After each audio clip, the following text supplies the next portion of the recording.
Really, Angels?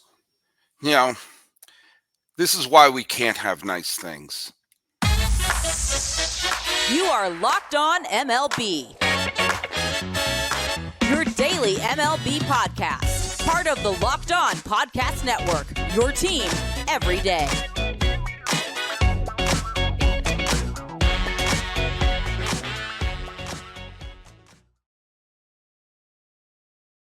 And did I come in too early? I don't know. Heck with it. Hello, baseball fans, and welcome to Locked On MLB, part of the Locked On Podcast Network, where it's your team every day. This is the daily podcast. We talk about all of Major League Baseball. I am your host, Paul Francis Sullivan. If I wasn't, how could I have a lower third where I call myself Sully? I am an Emmy-nominated television producer who has been a baseball podcaster for well over a decade now, and this is my fifth full season here as a member of the Locked On Podcast Network. You can follow us at Locked On MLB Pods on Twitter and on Instagram. I am your pal Sully. I'm at Sully Baseball on Twitter, Sully Baseball Podcast on Instagram. And today's episode is brought to you in part by Sleeper. Swing for the fences on Sleeper picks, and you can win up to 100 times your money. Download the Sleeper app and use promo code LOCKEDON, and you'll get up to a $100 match on your first deposit. Terms and conditions apply. See Sleeper's terms of use for details, and it's currently operational in over 30 states. Check out Sleeper today. Follow us, follow us on all the platforms that you've been listening to, and there you go. Hey, let's just talk. Let's take care of a couple pieces of business here. The trivia question I had the other day was, when was the last time the World Series was played with the person who would go on to win the MVP in the National League playing on the NL team? We're both MVPs were there. The AL MVP and the NL MVP were both involved. And Mike Presnowski, who's at Prazmaster on Twitter, X, whatever the hell it's called now, the trivia answer, it was 2012. Buster Posey of the Giants, Miguel Cabrera of the Tigers. That was actually the first year I was doing the old Sully Baseball Daily podcast. And so I remember that year quite fondly. A lot of people believe that Mike Trout deserved to be the Rookie of the Year and the MVP. It was a tough sell to have him be that because Cabrera won the Triple Crown. And for those of you who've been following the show for a while, know that I have what I call the Coen Brothers rule, which is that if you wind up winning multiple awards, I can't get upset for the years that you don't win it. I may say, oh, the Coen brothers should have won an Oscar for Miller's Crossing, but they've already won 4 Oscars. We can't get upset about that. Hey, Court Stell also got that correct. Hey, Jonathan Bishop sent me a message on YouTube, and he says he's been listening long enough to know that I'm a teacher. Yes, my full-time job is a teacher. I'm back. I'm recording this one in the school today based on some of the news I got this morning. And he said, kudos for hunkering down in the handicap stall to shoot this during your day. Yeah, I was in a classroom that wasn't being used to record yesterday's show. And he's right, though, the angle of it, I'm actually in the same room now, but I found an angle that wasn't quite as bleak. So looking back at it, yeah, looked like I was recording it from the stall of a boys' room. That is not the case. I am a special education teacher. That's what I do when I'm not podcasting. I do both of them, and I have great pride in both of the work that I do. I work with a lot of kids who are on the autism spectrum and have various kids who need other forms of accommodations and modifications to their teaching, to their learning curriculum. Boy, that was a long way to say I'm a special ed teacher. So yes, that's what I do also in my time. But now we're going to talk baseball. And I've been, I had the afternoon show I did here, and I said, oh, I wonder what I'm going to cover today. I wonder if any big news is going to cover today. Have you ever had, this happens to me every once in a while. I feel like, I hurt my shoulder. I tripped on a garden hose a few months ago. And I occasionally just sort of, I just sort of work through it. I can do this. I can't throw a javelin much anymore. But sometimes you just sort of walk through the pain. Have you ever tried to walk through the pain and it winds up costing you hundreds of millions of dollars? Well, that's what kind of sort of happened with Shohei Ohtani. And man, they had a doubleheader between Cincinnati and the Angels. And at this point of the year, those games really only mattered for the Angels, for Cincinnati, because the Angels are out of it, and they're dropping like a rock in the standings. They have no relevance. Okay, Ohtani came out to pitch in the first game, and he wasn't sure if he was not 100%. It wasn't 100%, but he pitched anyway. Pitched a couple innings and was taken out. He's got some tiredness in his arm. Well, that gulp you heard was not from Shohei Ohtani's game, not just from him, but also from all of his representatives. Because it turns out that there wasn't a little arm fatigue. He wasn't feeling 100%. He pitched through it anyway, and now he has a torn UCL. Now he's going to have Tommy John surgery. Now he's not going to pitch anymore in 2023, and probably not for 2024.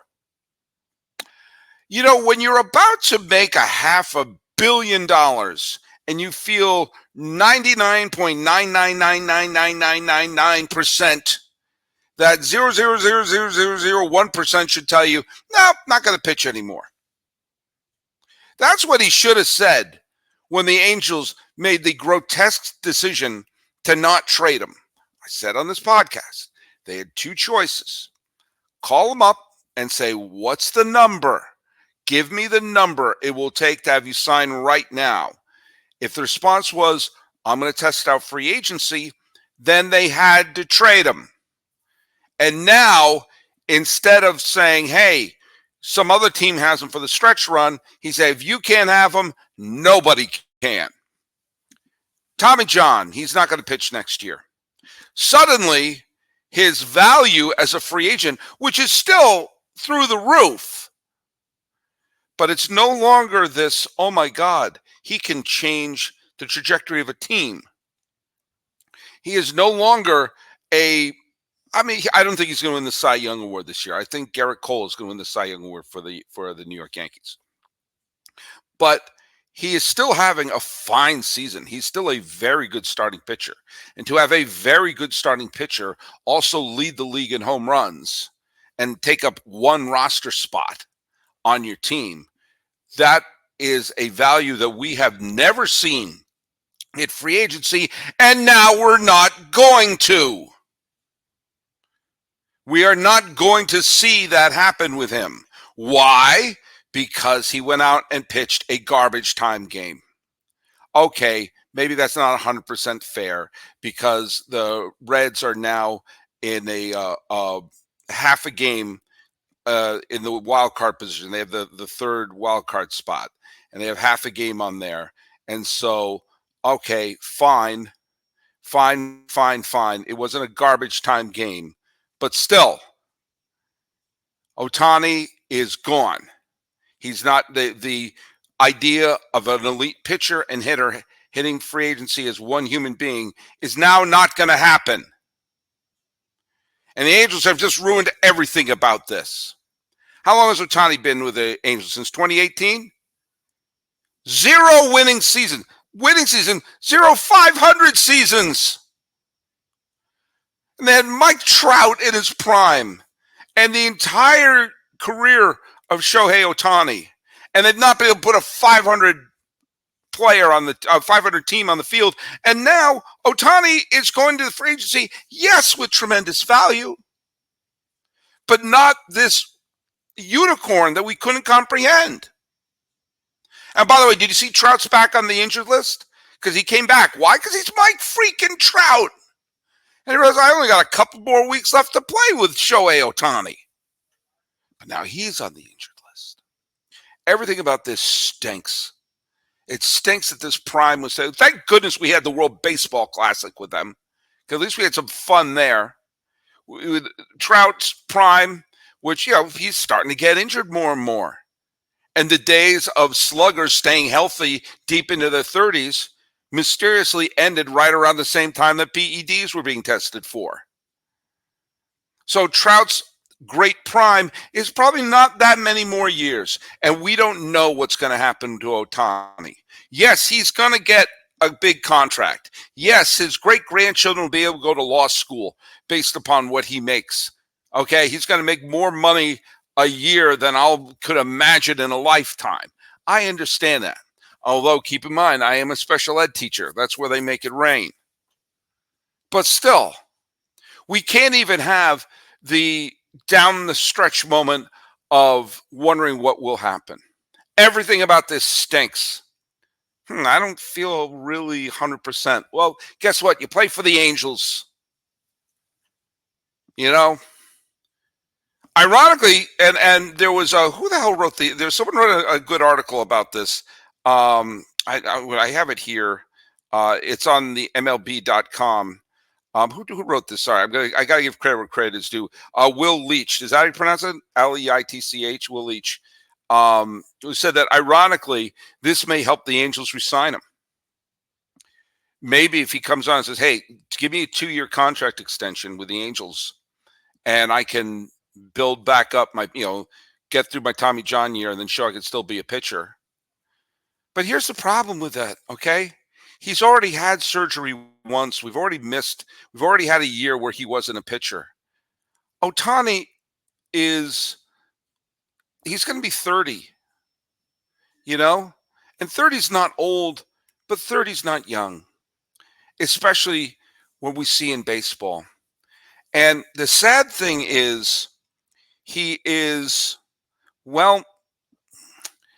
reminding me of another unicorn type athlete, and not in the good way, not in the way someone would want to be remembered.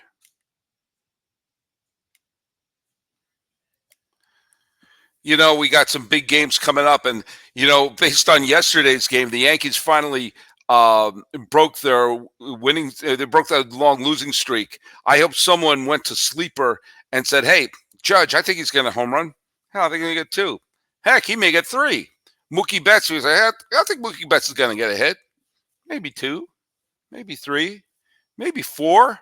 Heck, maybe 5." That's when you go to Sleeper. Do you think that someone's going to get those kind of stats? Well, on Sleeper, you can swing for the fences with a 100-time payout. All you have to do is choose 2 or more players, like I just did with Judge and Mookie Betts, and select more or less in their stack categories like home runs, strikeouts, hits, and more. Get your picks right, and you can win big. You got more stack categories to place on, like home runs, triples, stolen bases, and the dynamic payouts are live. Dynamic payout, for those of you who don't know, I'm sure you know, but in case someone wants an explanation, it means that each player's projection now has a multiplier attached to it, as opposed to preset multipliers based on the number of legs in a contest. So, with dynamic payouts also comes more stat categories to place contests on. You get higher payouts than other apps with fewer picks. So use promo code LOCKEDON. You get a $100 match on your first deposit. Terms and conditions apply, and see Sleeper's terms for use for details. Currently operational in over 30 states. Check out Sleeper. When are you going to check out Sleeper? Check out Sleeper today.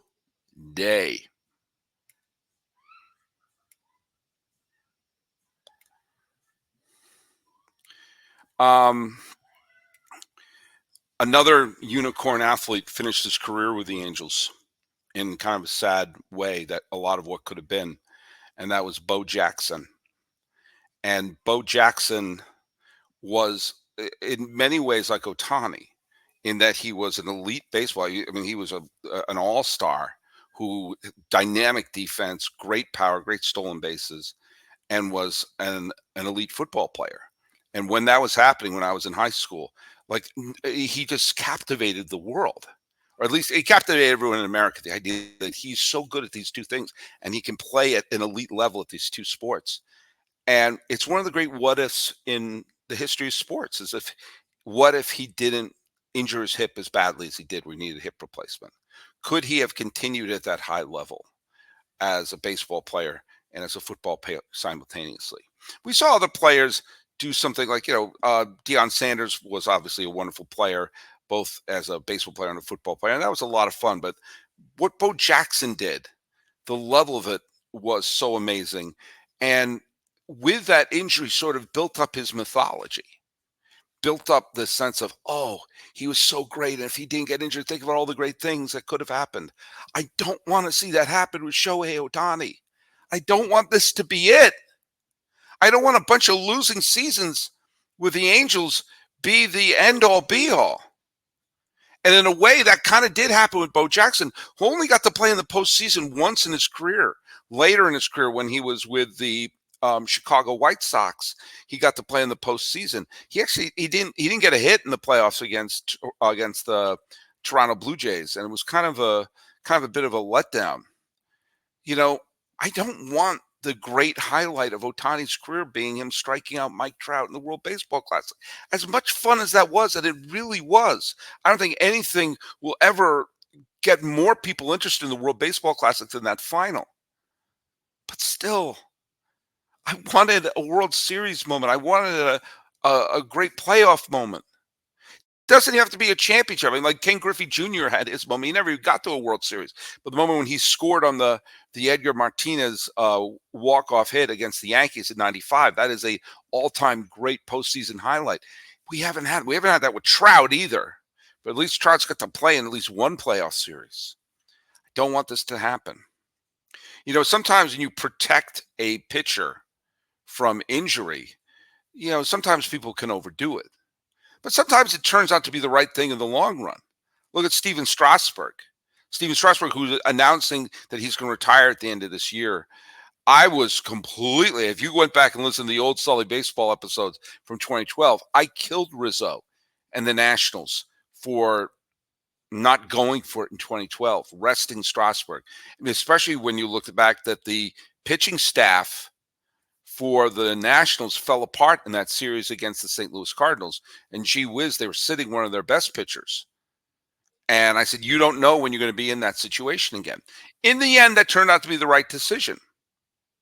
Because in the end, Strasburg had a nice long career. And when they finally did win the World Series in 2019, he was the World Series MVP. So it worked out. It paid off. But it's not paying off with Ohtani. So look at, he's still going to make a lot of money, but that if you're the Angels, you say, hey, what if we give you 2 years? You build yourself back up, and that gives you 2 years to put a playoff team around him. But if that's the case, you also have to fire everybody. Everybody.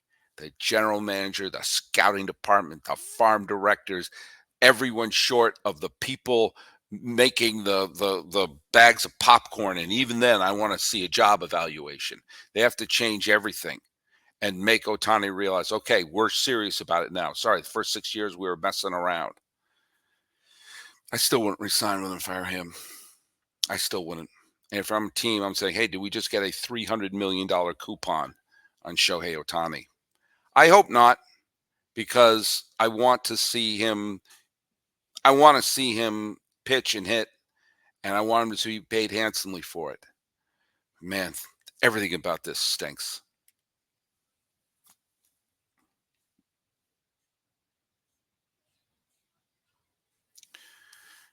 The funny thing is that right now I'm recording this as the Yankees and the Nationals are playing. It's 5-4 Washington in the 8th.